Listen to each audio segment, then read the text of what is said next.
Hello, and welcome to another RANGROO cast, me RANGROO, and today we are doing a 1v1 on Bois de l'Amours. So, on the right hand side in blue, playing as Blueful, we got Sorgsor as the second French armoured, and on left hand side in red as Redfall, we got Sterbenhof as the third Feldjäger. So we're going to speed things up and get things going. This is the first cast that we are doing of the new patch, and as you can tell, the background music is much more epic now, whereas this is one of the older tracks, of course, but yeah, it's going to be rather interesting. Third Feldjäger has been nerfed quite a bit in terms of anti-tank planes and availability, though it did give the Panzer L6 a lot more ammunition for its real-life counterpart. It did hold more than just 60 ammo per HE and AP shots, but off we go.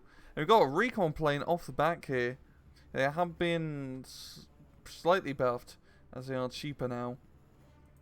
But still, it is a whole slot.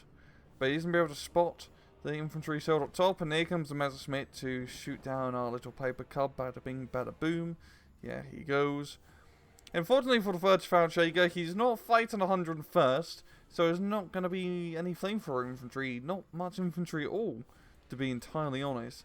And this is going to help. This is going to hurt Sorgsor quite a bit, because this whole bottom part of the map is very infantry focused. And French infantry aren't exactly great, especially against the third Feldjäger, because yes, you got Normandy, and Normandy are 2-star or 3 stars with the leader, but Feldjägers have the same thing, but they actually have good equipment, not just a single bloody MG34. Is it an MG34 or 42? Yeah, it's 34. So we got the 109 just flying around, keeping the skies clear, and I think it's going to be a bit hard for Sorgsor to do a push. We do got this Panzer L6, and it's going to get first shot on. There you go, rapid damage, and it's still a rather nice little tank, because it has decent AP, enough to kill Stuarts at least at closer range, and it can just shoot so fast that it can stun them up and get good critical hits, as you saw. They got Normandy and Feldjägers. Now Normandy do have the 2-star advantage, so they could possibly win the battle if they engage. But yeah, Sorgsor not exactly doing too well in A, and he has to push rather hard if he wants to take the victory, because he doesn't want to let Ster to get to phase C, because just a 30-point difference there is quite big. And the 50 cows just getting pinned down. 50 cows aren't going to be too useful either for Sorgsor, because MG34s have the same range. He doesn't have the infantry to really be meat sealed. That's a huge problem here for the French. And they're trying to do some armoured pushes, but it's not going too well for Stuarts. And even then, Ster can get himself light anti-tank guns, which are more than enough to kill Stuarts.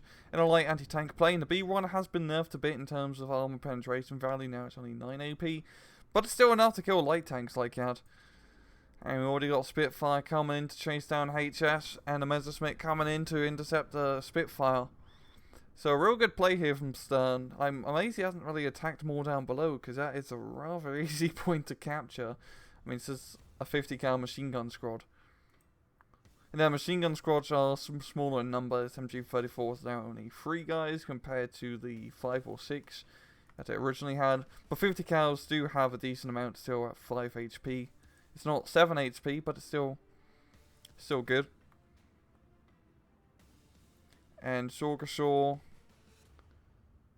yeah, it's just does not have momentum. Not the momentum at all. And slowly moves through. And there we go, finally a Wolverine, which brings some heavy anti-tank power. Yeah, there's not really many heavy tanks to kill, it's just light armor, but just the range advantage that it has will prove to be rather useful, just as long as it doesn't get sniped by the B1. You know, it's a Messerschmitt retreating out. Feldjäger's moving through, and you're only going to be hitting B phase in just 2 minutes.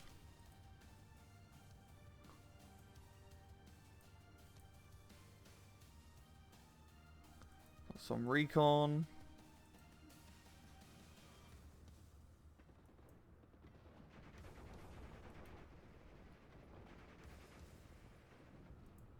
Valchager's getting hit up a little bit, yeah, by the Stuart.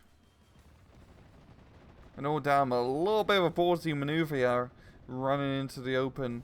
I mean, the Stuart may not be... Well, the Stuart's actually a real nice tank, because it has 3 bloody machine guns. Just like any good American tank, it is fantastic at infantry support. I mean, all American tanks really are, and vehicles are good for infantry support. They've got machine guns and 50 cals. And cannons up the wazoo. B1 going in for the kill here. Now, Sorgsor hasn't really brought up any Bofors AA now to think about it, because at least help out a little bit. Because you can get the Bofors on the back of trucks in A phase, which are a big component of French anti-air. And it's going to be very ballsy going for round 2. Yeah, we're not going to be able to get the kill. He's going to have to be forced to fall back.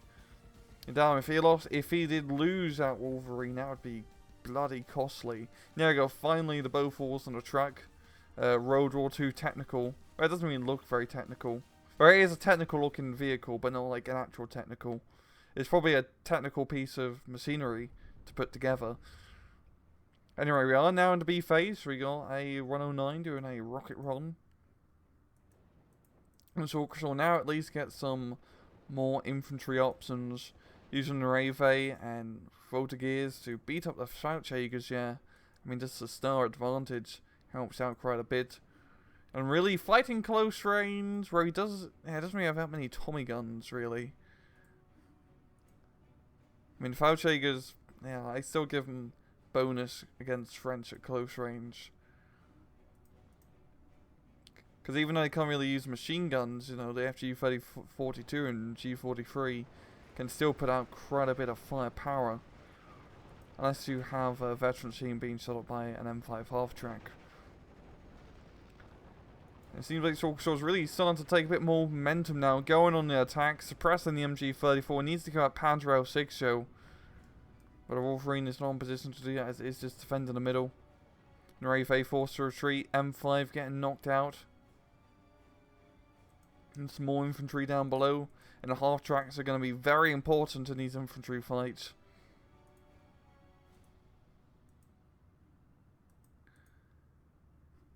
I do think Storr really needs to bring up maybe some Stern Pioneers or Feldjäger Pioneer. No, yeah, Stern Pioneers and Feldjäger Pioneers.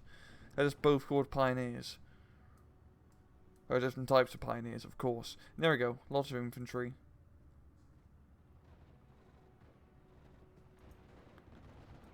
The spies moving up.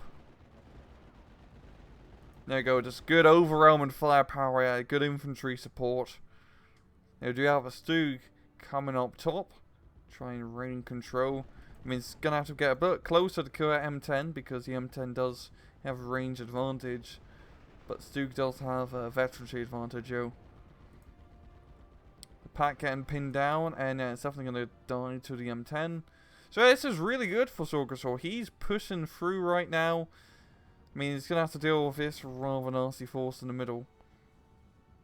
But he's starting to take back the lead, gain some momentum.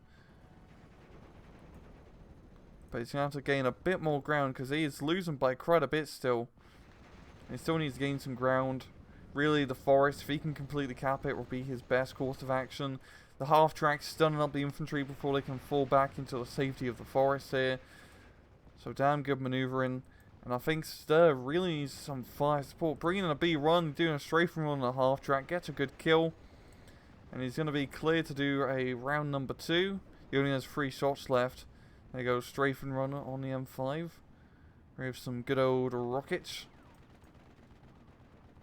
An M16 starting up the Faust, and here comes the Stug, and it's definitely at close enough range to hit the M10. No, the M10 is behind cover.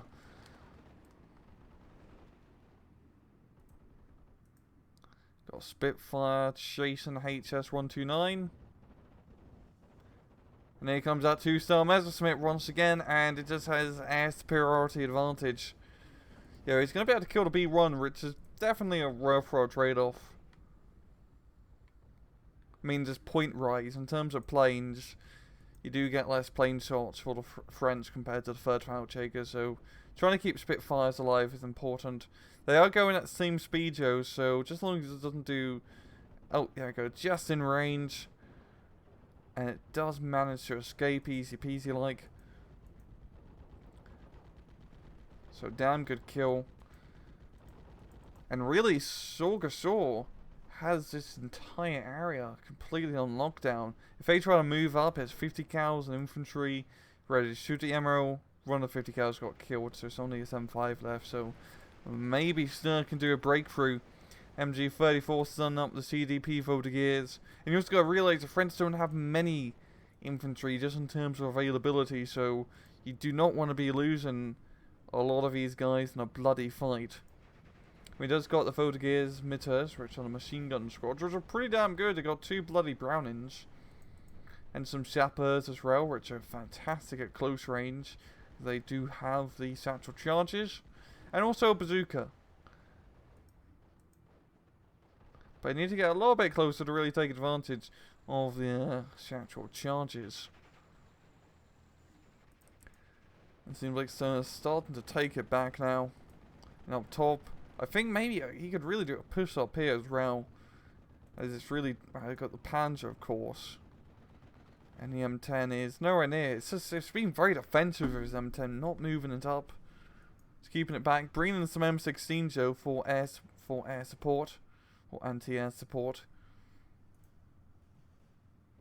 Still not looking good for Sorgsor. I mean, he did have that momentum, but he has now lost it. As Ster is moving through. Getting some Storm Pioneers. There goes the Voltigeurs. There goes the M16's also providing good close range fire support, as you can tell. I mean, 450 cows is nothing to scoff at.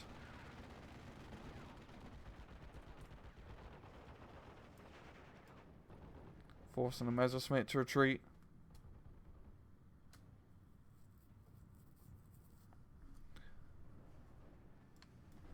And the Feldjäger's getting completely stunned up here by the M5 and M10. And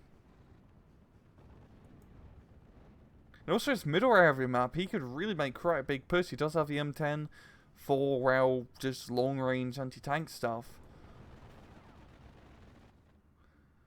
And the Stug did get killed, so maybe this would be a good avenue of approach, because, well, actually, he's taken back the bottom half.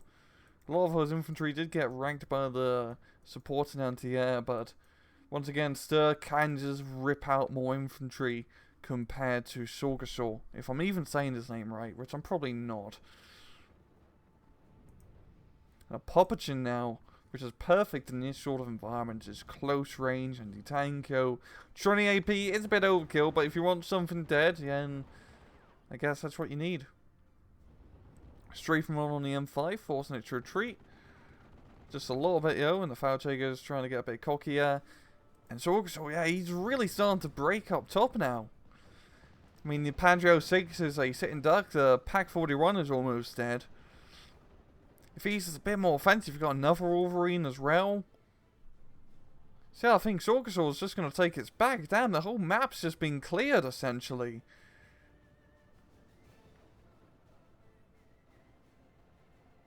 Wow. I'm having a feeling Ster may have spent a bit too much money on planes.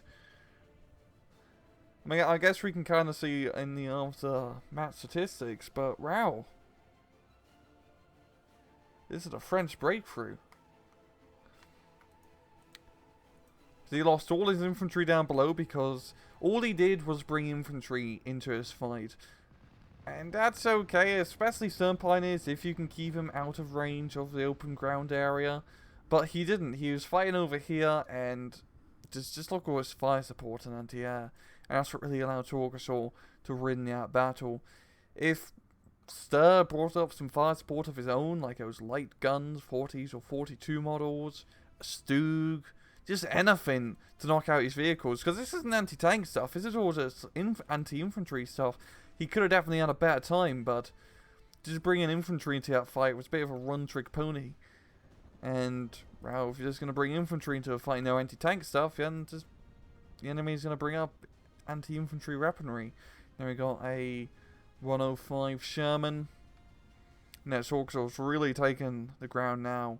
Which is hilarious, because he's now running in the sea phase, and he does not have point advantage. You're not meant to be doing this good in the sea phase, France. And now, top of the photo, gears moving through, and I'm just thinking Ster spent all his money on planes. A lot of his money on planes, which is good. Having air superiority is a wonderful thing, but you do need some ground stuff to actually hold the line. So that's the speed us up. We've got a 76 Sherman. And that'll be a GG. Sorgsor taking a victory. And damn, I'm pretty impressed, considering he wasn't doing too hot during the A phase. As you can see, a lot of kills in the first 10 minutes here. Actually, all the kills in the first 10 minutes. Most of the kills in the first 10 minutes here from bloody Ster. But as we see later on, the tides turn. The tides turn indeed. And this was uploaded by Sorgsor. And this one, see, a lot of his losses were due to planes. I mean, that Messerschmitt just rickety wrecked a lot of stuff. And now I'm just thinking he spent a bit too much money on planes. I mean, he got two different HS129B1s here. Now, I think that's, there are two different runs. But, yeah, pretty damn good match. A rather road reversal here of French doing well on sea phase compared to the third Jaeger. And I'm going to leave it off at that. This has been another RANGROO cast. I hope you guys enjoyed the video. And as usual, please just take it easy.